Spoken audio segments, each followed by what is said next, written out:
What is going on? It's Kaero. I'm one of your MTG ambassadors, and today we're going to talk about learning Magic the Gathering quickly and efficiently so you can get to having fun with the game that we love so much. Thank you very much for Wizards of the Coast for sponsoring this video. Really appreciate it. If you're interested in purchasing Wizards' latest set for Magic the Gathering, it's Lost Caverns of Ixalan.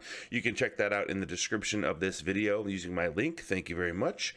Now, a lot of people have actually, when they found out that I play Magic the Gathering, they're like, oh, that's cool, I've heard of that, I've always wanted to try playing that. But it seems a little bit daunting to some people because it seems on the surface of it that there are a lot of rules and it's really hard to learn.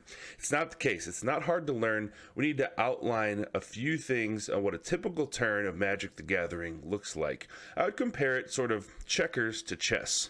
So checkers is a board game that's very easy to learn, but you kind of get bored of it very quickly. Where chess requires just a little bit more knowledge and a little bit more of a higher learning curve, but you get to study chess and have fun with it for years and years, and there's all these combinations of things that could happen during the play of a game that makes it really exciting. And the same is for Magic the Gathering. So today, this is for the absolute beginner, and we're going to take a look at the typical Magic the Gathering turn. Now, one turn of Magic the Gathering is made up of 5 phases. I have 5 fingers, 5 phases. If you can remember that, you'll remember every phase. And kind of 2 of them are really kind of the same. So we're going to break this down.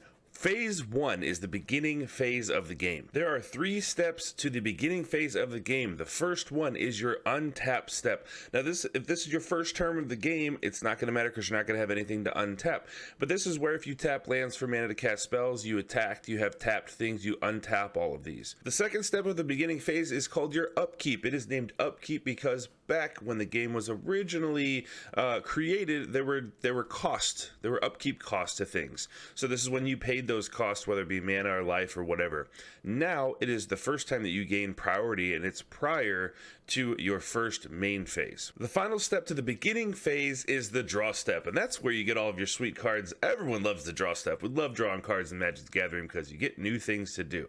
So you untap your things, then you have your upkeep where you first gain priority, and then you draw your card for your turn.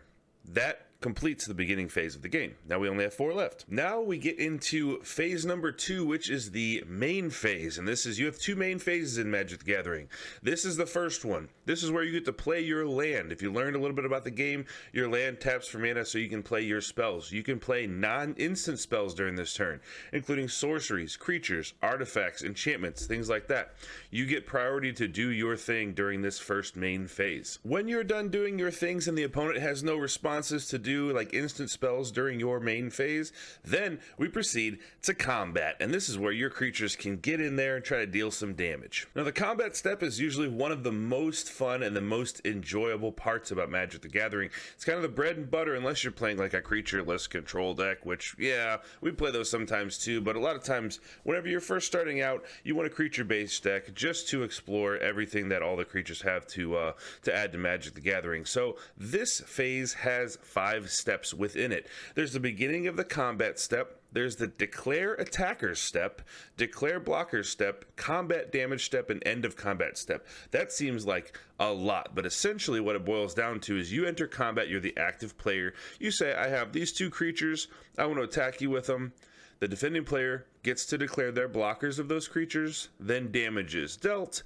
If creatures die, they go to the graveyard, and then combat step is over. Now there are all kinds of things that can happen during the combat step, including instants, creatures with flash, things like that that can be played that sort of complicate things, but the essential for the scope of this video, that's what happens during this step. I will include a little bit on that later in the video. Once combat is finished, and I hope it went well for you, hope you got some damage in on your opponent, then you go to the second main phase, which is identical to your pre-combat main phase. You can actually play creatures after combat if you like. You can wait to play your land until after combat if you like, when in some situations that is appropriate. You can do all the things you did in your first main phase prior to combat during your second main phase.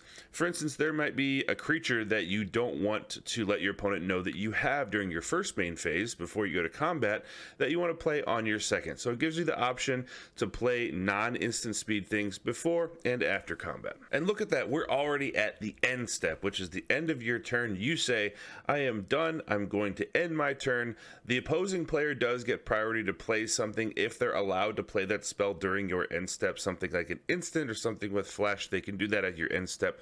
But then once you say, okay, there's your thing, I have no responses to that, I want to end my turn, then it goes to the cleanup step, and then it goes to their turn, and this whole process repeats. Now, I want to clarify that this is a video for strictly the beginners. So what you want to do is you want to get a few basic decks with things that don't have a ton of rules, like this triggers at the end step or something like that, and kind of go back and forth and practice these steps, and kind of even you can say them as you're doing them. I'm going to my upkeep, I'm going to my draw step, I'm passing to the main phase pre-combat, I'm going to combat, walk through all of these things. And once you get the basics of how the game kind of ebbs and flows when you're passing, going back and forth, passing turns to your opponent, then you'll start to notice that there are certain cards that are put in sets that have, let's say, abilities that trigger at the beginning of your end step.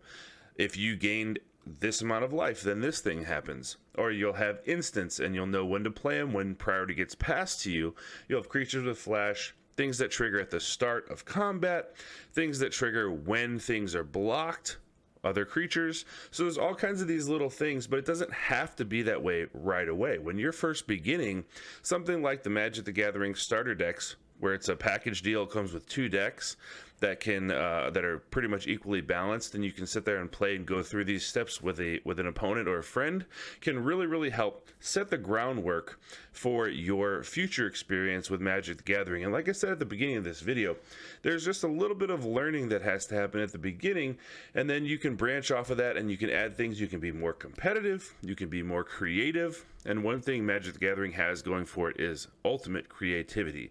So once you start to learn some of these things, you can build your own decks that take advantage of certain mechanics or things happening at certain steps. So I hope this video was helpful for you. I have been Kaero, one of your MTG ambassadors. Thank you once again to Wizards of the Coast for sponsoring this video. I really appreciate it. If you have any questions about this, I will do my best to answer them. Just leave them down in the comments, and then if you like this video, you found it helpful, please hit that little thumbs up below the video and subscribe for more Magic the Gathering content, and hopefully I'll see you next time.